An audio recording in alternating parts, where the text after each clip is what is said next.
If you buy the hardware wallet and it costs from $59 to about $180, if you have, as I usually say, if you have at least $1,000 worth of Bitcoin, then it makes sense to buy the device. Otherwise, you can use a mobile wallet like Blink or Phoenix.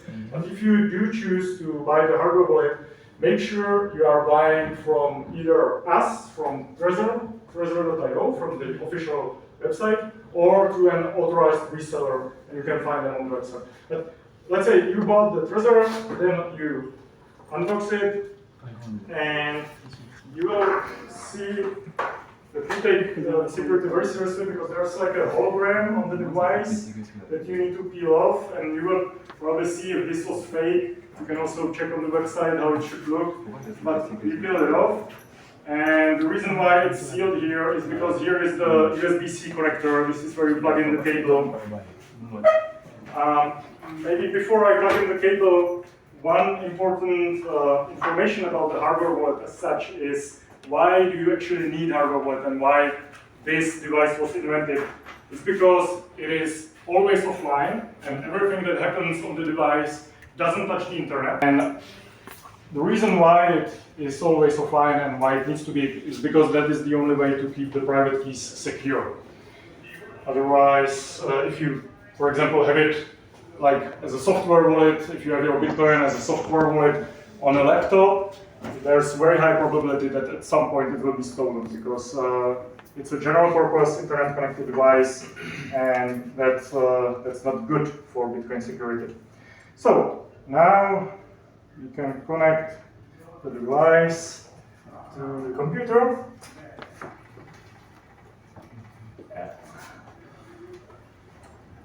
And the way you work with the device, with the hardware wallet, is, I need to load the accessory, through the so-called companion app. And for Trezor, there is something called the Trezor Suite. So when you buy the device and the booklet inside will tell you, but I'm also telling you, then you need to go to our website, to Trezor.io, and download the app for your laptop. Here I have the Trezor Suite already installed. This is on my laptop. It says you've connected a Trezor Safe Bitcoin Orange, Trezor Safe 5 Bitcoin Orange. There is a device security check. And it says, my device was bought from the official Trezor shop or a trusted reseller. As I said, this is important so that you don't buy a fake device. And there have been fake devices on the market. My hologram was intact and untampered with. That was the hologram sticker that I showed you.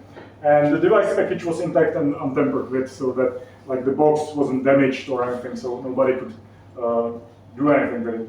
So now we will set up the Trezor. Set it up. It comes without any firmware installed. That's quite important. If there was any firmware already installed, that means it would probably be a fake device. The reason why there's no firmware installed is because it's more secure to install it freshly by yourself. And both the device and the Trezor Suite actually verifies the cryptographic signature of the firmware, so that you are certain that it actually comes from us and not from some attackers. So now it is installing the firmware. It's saying the same on the screen device. The device has its own screen. That's very important. I will explain later what you should do with the screen, but you should always follow the navigation on the device screen. Now it will take a minute or two to install the firmware. Does everybody understand English?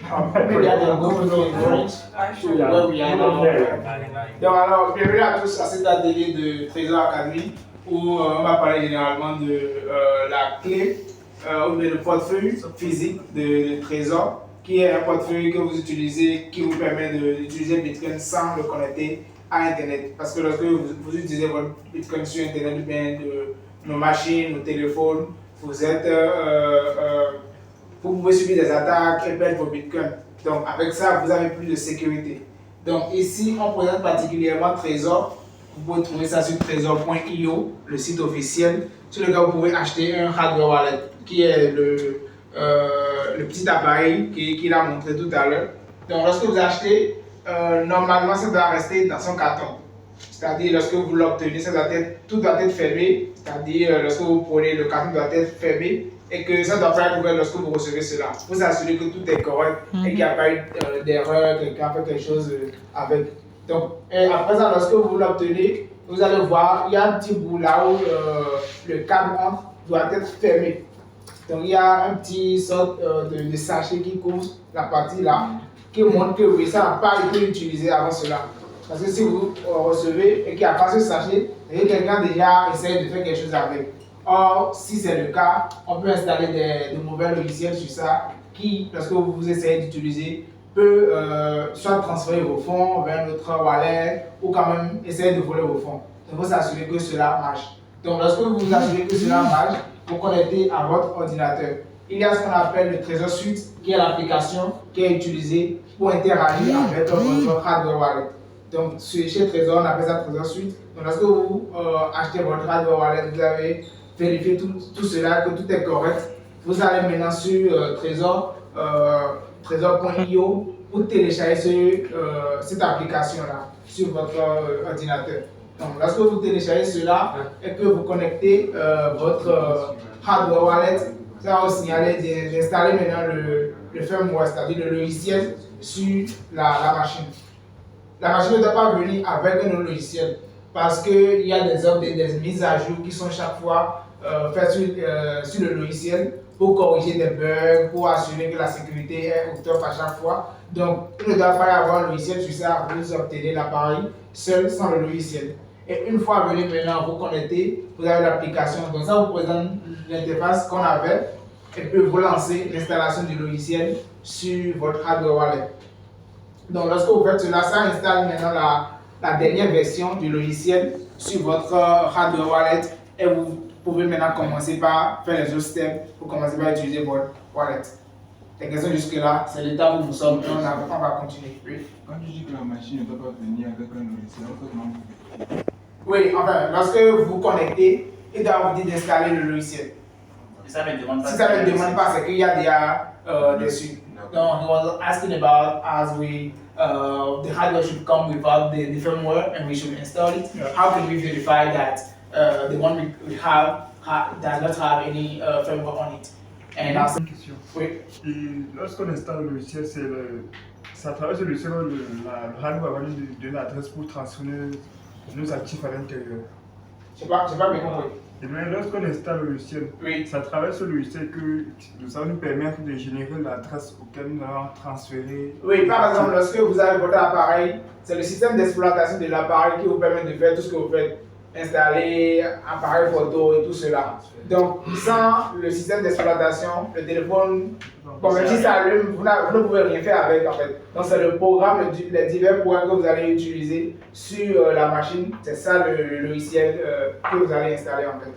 Donc, c'est ça. Donc, c'est ça qui va permettre de créer votre portefeuille sur ça, générer votre clé, générer votre adresse pour faire les transactions. Donc, c'est l'étape où on est maintenant.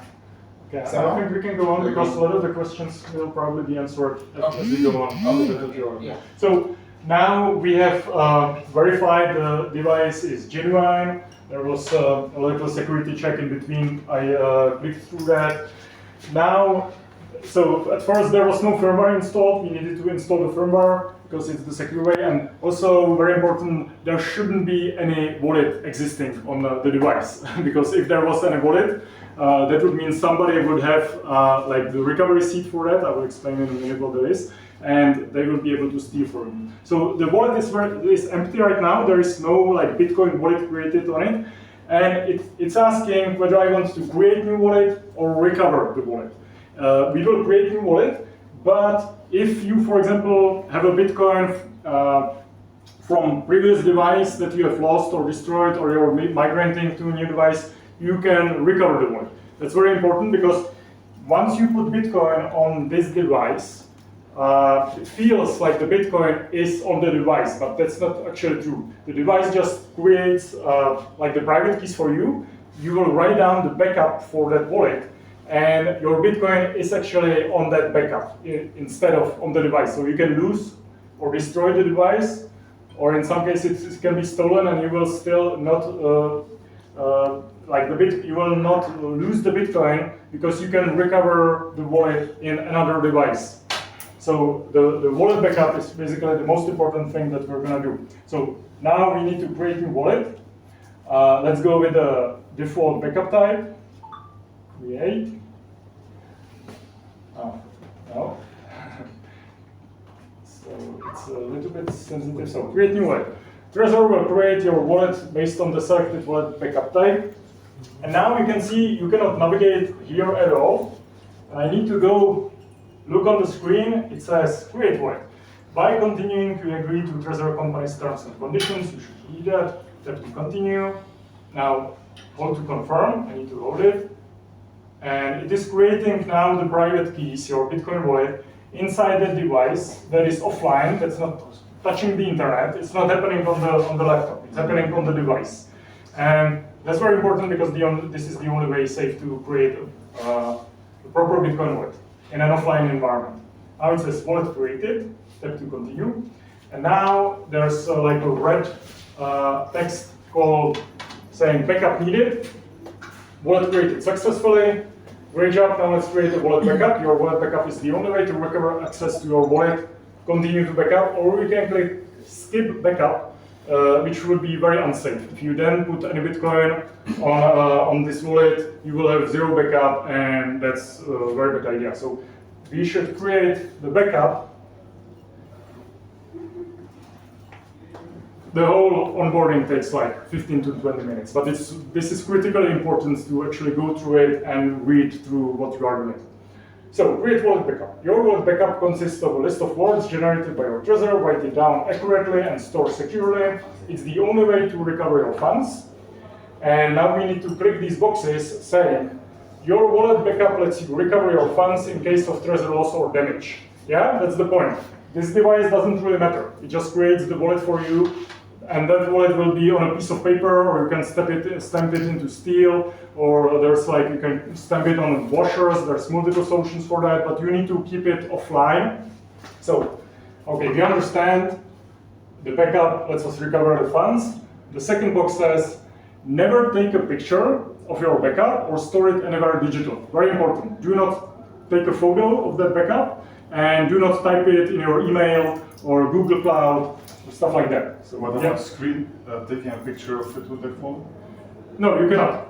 Why? Because there's like malware, viruses, robots looking for recovery seeds, and they immediately recognize it's a recovery seed and will steal that Bitcoin from you if you keep it somewhere online or in a digital form. Store your wallet backup securely and never share it with anyone. Okay, we do understand. Create wallet backup. So now. And it says confirm on Trezor. So this is something sensitive that we shouldn't do on the computer. And it says your wallet backup contains 20 words in a specific order. Tap to continue. It says never put your backup anywhere digital. Tap to continue. And write the following words in order on your wallet backup card. Words may repeat. Okay, and now there will be 20 words shown on the device screen, not on the laptop. This is the only safe way to show it to you because this is offline. And we need to write it down.